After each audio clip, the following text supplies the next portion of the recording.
ছোটোবেলায় মনে আছে বাগনান স্টেশন থেকে একটা হকার উঠতো, শিক্ষিত বেকার ছেলে। হ্যাঁ, ওই সময় তো অনেক শিক্ষিত বেকারই তো কাজকর্ম নেই, তো ও ছড়ার বই বিক্রি করতো।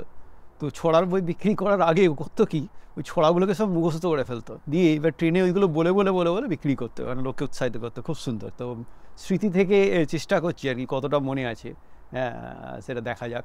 যে নামও ভুলে গেছি, কে লিখেছেও ভুলে গেছি, কিন্তু ছড়ার লাইনগুলো মনে রয়ে গেছে এখনও, বুড়ো বয়সে অলমোস্ট।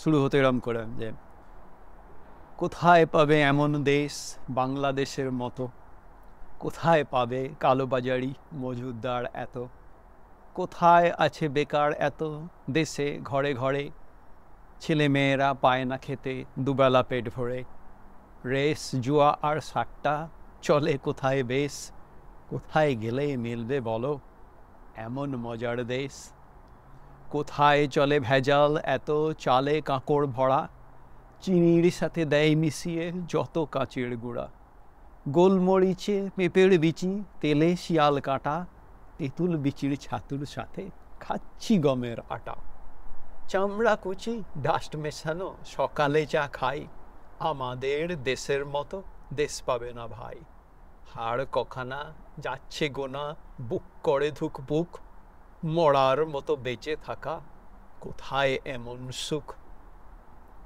আর একটা দু চার লাইন মনে আছে, মানে খুব দুঃখিত, কবির নাম ভুলে গেছি, কবিতার নাম ভুলে গেছি। আমার হাই স্কুলের বন্ধু কৌশিক পাল খুব ভালো আবৃত্তি করতো, সম্ভবত ওর থেকে জোগাড় করা বই থেকে। বেশ মজার, খুব ছোট্ট। রানীগঞ্জে কি রানী আছে, রাজাবাজারের রাজা, নাকতলা নয় নাক বরাবর, উল্টোডাঙা সোজা, লাল দিঘি কই লাল দেখি না, গোল দিঘি নয় গোল, সত্যি বলো কেউ দেখেছো জোড়া সাঁকর পোল।